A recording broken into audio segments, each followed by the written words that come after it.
everybody, welcome back to another week of Duffs to Darts. I am Ed, taking you guys on my weekly journey to get from a mid-range handicap down to a single digit every week, every month, every day.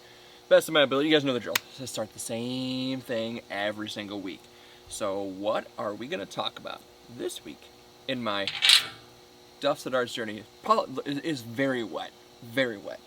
So let's backtrack into the week. So I told you guys last week that I had planned on playing golf on Saturday. Definitely did that. We'll get to that in a minute.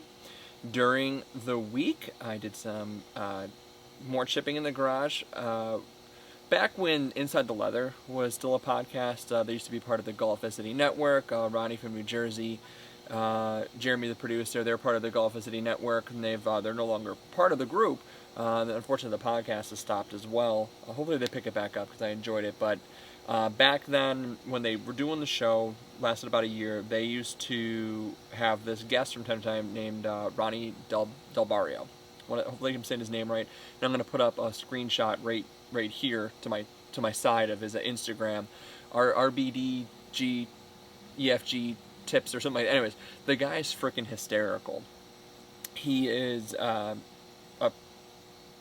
pro, golf pro, but his stable of students is all like celebrities, actors, athletes out in Hollywood. Man's been in the game for a long time. He cuts through the BS, says it the way he thinks, doesn't use any tricky terminology or anything like that. The guy is fantastic, and if I had the coin and I was in California, Ronnie, I'd be hiring you, buddy. But one of the episodes he was on, and this kind of stuck with me, is when he starts new students, a lot of times he basically for a month has them hitting a 60-degree wedge, has them hitting down on it. I'm not sure if that's necessarily to promote like hitting down on the ball, because if you don't with a 60-degree wedge, you're gonna skull it. So a lot of times when I'm in the garage and I only have a little bit of time to work, I always go with the 60-degree, just kind of chip, and then I'll hit like a mid-range iron. So I did a little bit of that during the week, off and on, if I wasn't out here working and the kids are in the pool that's very flooded. You might be able to tell, you can see the little white skimmer basket. The water's like right there. It's been raining like crazy today, hence the water.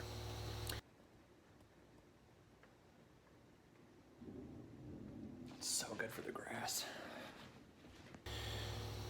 Anyways, off track. So I did a lot of that. Wednesday, which is normally a range session day, did not happen at all. Actually, I ended up having to leave work after about 4 hours because I had a terrible headache. Couldn't shake it, couldn't get rid of it. I drank a ton of water, taking ibuprofen, did nothing. So I ended up taking a nap, sleeping, and just kind of sitting on the couch, wiped out. Got back into the game on Friday, working on it again, planning for my round on Saturday. Now, here's the big thing of Duffs to Darts this week. I'm way behind, like a year or so, on a bag review for Sunday golf. But what better way to shoot a bag review for Sunday golf, which is a small bag, it's meant to only hold like 46 clubs out there, than to do a modified 3-club challenge. And that modified 3-club challenge is going to go on the SharperGolf YouTube channel. And if you guys know already, or if you don't know, I'm going to tell you right now, every week of Duffs to Darts is presented by SharperGolf. They give me the tools to sharpen up my game. They'll give you guys the tools to sharpen up your own game. So I went out there, went to Boone Creek. Have not been back to Boone Creek since that one ranger pissed me off. If you guys recall, told me to stop filming after the first hole when I was walking, and it was about 6 minutes into a walking hole because the guys behind me had cars and they didn't want to hold them up. I finished that round in an hour and a half. I digress. So I went back to Boone, played my modified 3-club challenge. By that, you wonder what the hell do I mean? I mean that I picked 3 clubs, and then I didn't use my putter as one of the clubs. I didn't count that, so 3 clubs and a putter. So it was technically a 4-club challenge. I did a 3 hybrid, 7 iron, 52-degree gap wedge, because I like to chip with that a lot. And the bunkers at Boone Creek really are not super deep, so if you get into a bunker, which I didn't that day, but if you get into a bunker, it's not a big deal. You just chip it out. It's no big deal. So those are the clubs that I selected for my round. I went out there, shot the bag review, and first off, hitting 3 hybrid off the tee for short holes, for rounds where my driver and even my 3-wood suck balls, that thing's a cheat club. I mean, the hybrid is so easy for me to hit. I did have one top on it. The ball was in the rough a little bit. I figured it was sitting up enough and I could smoke it out of there. That was a bad idea. Topped it. That's what you learn. But went out there, played my round, averaging like 200 to 215 off the tee. I don't have my phone on me right now, but I was hitting a lot of greens. I was giving myself a lot of chances for pars. Unfortunately, it did not convert on any of them except for one hole. First hole I should have had a par easily. I chipped it right like 3 feet from the hole and it just burned the edge. I was a little disappointed on that one. It's all good. I have not been playing very much, so I've seen the skill set kind of digressing, kind of going backwards because I'm not hitting a lot off of grass. I'm not playing every single week. It's just been super duper busy for me. Like I said, I use the 7-iron. For me, my 7-iron's about 160. I was thinking, okay, that'd be the right club. And so many times it was too much club for me for these holes. I played from the White Tees. Boone Creek isn't a terribly long course.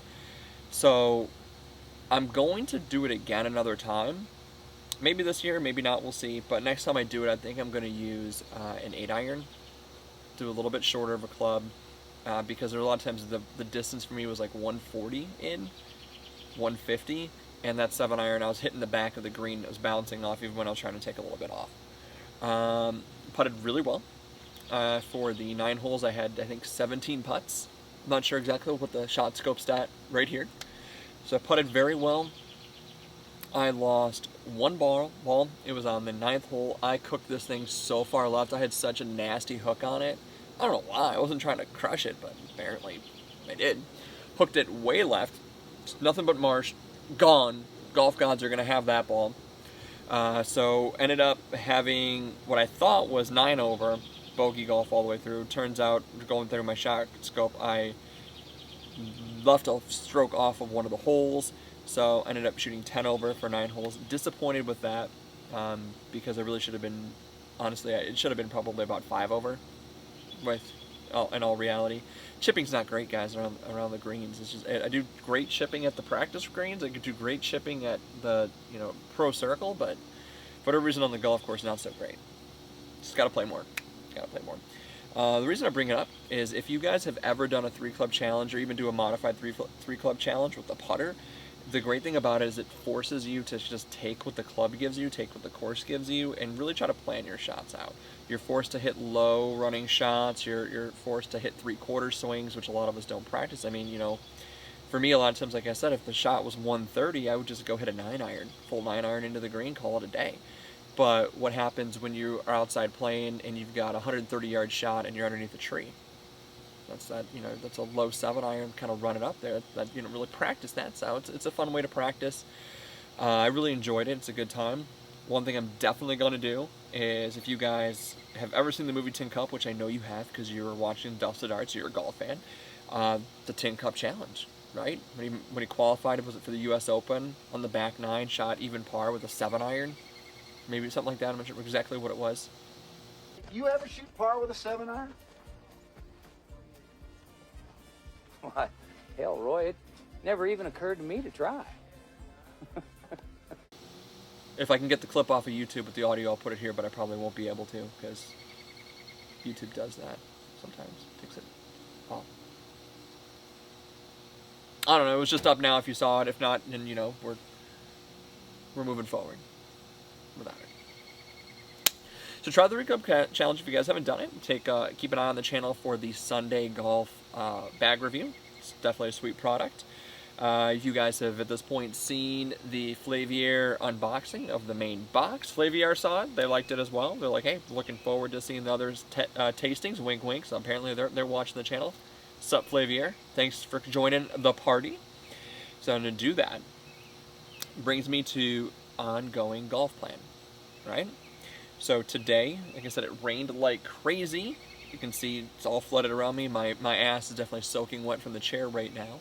I went in at lunchtime, hit a lunch bucket of 6 irons, just working, rotating through. I hit it barefoot actually for balance, just trying to make sure I hold through, not rolling over, anything like that, just keeping your balance on there. I'm gonna putt when I go inside. My wife and I watch some TV. Gotta get back to putting while I watch TV. And I put in, so my day job is ending at the end of September. My last working day is September 30th. My position is moving to Massachusetts. I'm not. I chose not to move. And I've known this for a year, and don't worry, Ed's already got something lined up, so I'm good. But my last working day is September 30th, so I've got a bunch of PTO time I have to use. And I put in for it today, so I'm going to take off every single Monday for the remainder of my time there. So I got like 8 Mondays left. I'm not working a single one of them. So a lot of those Mondays are going to be spent playing 9 or 18 holes. My kids go back to school on next Monday. They go back to school, so they're gone during the day. My wife has to work her job. The weather's nice. I'm going to get them off to school, and I'm going to go play 9 or 18 holes every Monday for the rest of the year. Come October, I'm not working anymore for a while until my next thing starts up. So I'm going to have stuff during the week. So ideally, we are going to get at least one round of golf in for the remainder of the year. We're going to do that final push for the end of October. I've got to buy my USGA index, kind of put in all my rounds from this year, especially the last 10 rounds, get all that in there so that when we find out where we're sitting. Last time I used the app that I was using, it capped out. You only get to put in like 20 scores, and I was at like 13.1. So went backwards a little bit. We want to get down there. But in all reality, guys, though, I mean, we know what we can shoot. We know what I can do. Start playing more consistent rounds, and we know we're going to be shooting low scores. Last thing I want to touch on, so hopefully you guys are still watching. I appreciate you guys joining. So if you guys are watching this long and you're not already subscribed to the channel, that subscribe train just went by, do me a favor, click the subscribe train. We're rolling this thing. I'm trying to motivate people. Hopefully I'm motivating you guys. Hit the subscribe train. But if you guys want to compete with me, right now, Golficity, which as you guys know I'm part of, the Golficity Virtual Open is going on right now. What that is a virtual tournament. We do it every single year with Golficity. We give away golf balls, we give away shot scopes, laser range finders, and SharperGolf, who's the presenting sponsor of Duffs the Darts, they even threw in a driving range in a box, the same set that I use in the golf lab. So you're getting the hitting mat, ball tray, ball picker upper, swing aid, net, everything. We're giving away one of those. All you have to do is go to golficity.com, look up the Golficity Virtual Open, or GVO, click on that link. You're going to see instructions. You're going to download 18 birdies, and all you guys have to do is play an 18-hole round of golf at a regular golf course, not a par 3. Log your round in there. You can do it after the fact. Just write down your score on your scorecard and plug it in afterwards. And as soon as you hit submit, you are in the leaderboard, you are in the tournament, and everybody who plays and logs an official round is entered in to win. It doesn't matter what you guys shoot. You are entered in to win, possibly something. Hopefully a driving range in a box from SharperGolf. Hopefully maybe a driver. A lot of good stuff. A lot of good stuff. Check out all the sponsors on there. Oh, Sub 70 as well. I'm a Sub 70 guy. I reached out to them. My guys over there, super appreciative. They sent in a $100 gift card. So $100 at Sub 70. That's going to get you basically 3/4 of the way to that hybrid I was just talking about. So check it out. So yeah, that's that. Wednesday, hopefully another range session. We get back to Pro Circle, put some more balls. Hopefully a grass session. That was what the plan was already. Full bucket of balls in the grass. We got to do that. And then this weekend, probably going to be busy. Thursday, Friday, we're off of work. So we'll see what happens with golf. We'll get something in there. If not, it's going to happen on Monday, guys. That's it. That's all I got for this week's Duffs to Darts. I appreciate you guys watching. Love you guys. Till next week, keep grinding.